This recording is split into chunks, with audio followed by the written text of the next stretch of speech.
Stress. It's the necessary evil that we all know and love. While it can be healthy and motivating, for many college freshmen, coping with it can be a problem. Beginning college brings a lot of new experiences and changes, and while they are often exciting, they're also often stressful. Add to that stress from classes, from family, from work, and from our social lives, it's not unheard of for students to get overwhelmed. It's important to know how to manage your stress so that you don't get overwhelmed. And to find out how, I talked to two of the counselors from the Counseling Center here at A-State to get their take on it. So my name is Carnesha, and I am one of the newest counselors at the Counseling Center, and my position is Student Life Counselor. I'm Amber Martin. I'm also not new. I've been there for a long time. And I'm Student Life Counselor as well as Outreach Coordinator. Typically, the first question that pops into any student's mind is, where should I even start?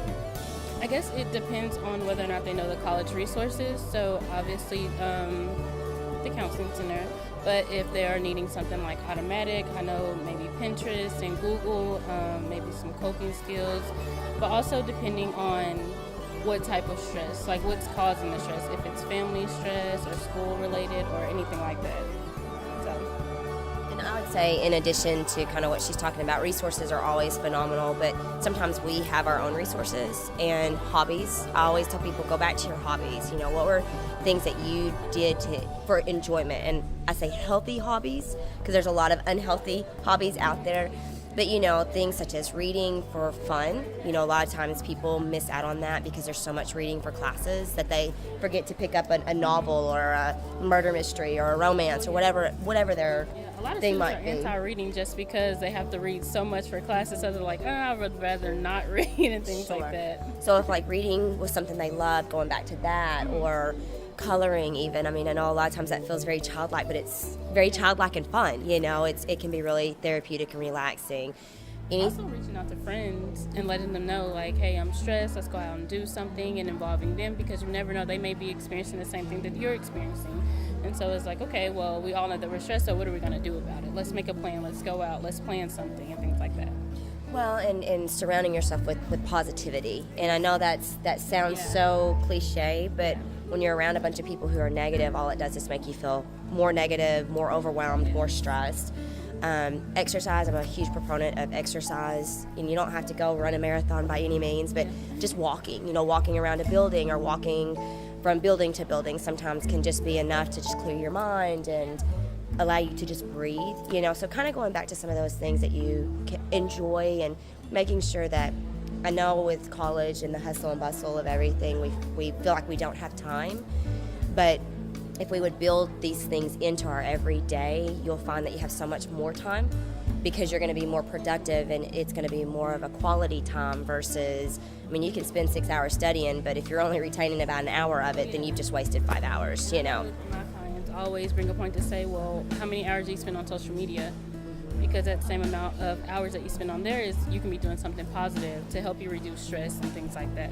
So just putting it into that perspective as well. A common concern among students is that what works for somebody else might not work for them. Once they've got some ideas on what strategies to try to manage their stress, they think, how will I know what works best for me? Well, and I think you said it best, not everybody's the same, so what works for one person is not going to work for everyone. And so I always tell people, you know, you gotta try it though, and I don't mean just try it once. You need to try it multiple times. And if it doesn't work for you or it's not fulfilling for you, then cool, that one doesn't work, so move on to something different. So, you know, if hanging out with positive friends works for you, do it. If it stresses you out, don't do it, you know, kind of thing. So it's a lot of trial and error, but trying it more than once. I hear students all the time say, well, I tried it, it didn't work. Well, did you really try it, or did you just, like, give it a half effort, you know? You have to be willing to have an open mind, because obviously when we recommend something to try, we're obviously wanting you to try it and to see whether or not it works best for you. But also, like Amber was saying, you have to do it more than once in order for it to be effective.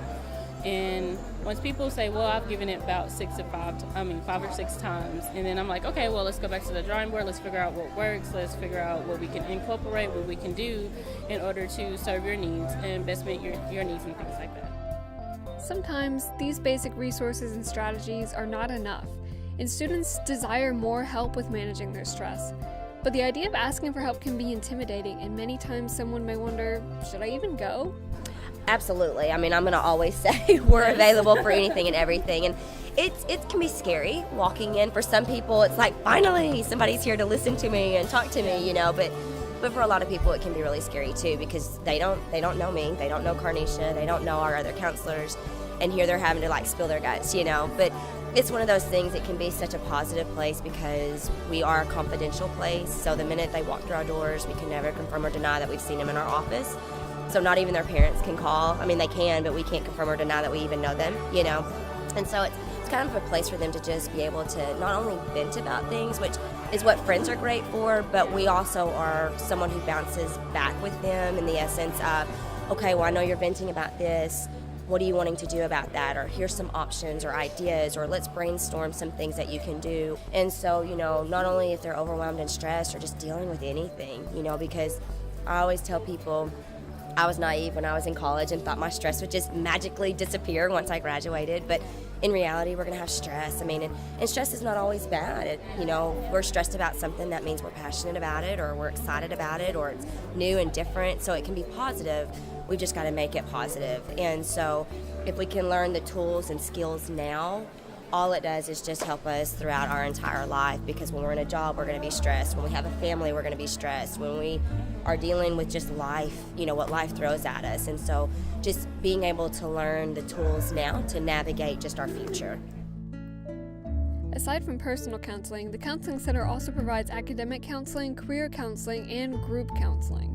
So we have the sexual assault survivors group, we have an LGBTQ plus group going on, we're starting a grief and loss group, and we're trying to get a test anxiety group going. So we have a lot of things that a lot of students are unaware that we offer and things like that, because I know typically students walk by and they're like, well, they're closed because we had tinted windows, and it's like, well, no, it's due to confidentiality and things of that sort. So I would definitely recommend for freshmen or anyone that isn't familiar with the Counseling Center or our location just to kind of stop by and things like that.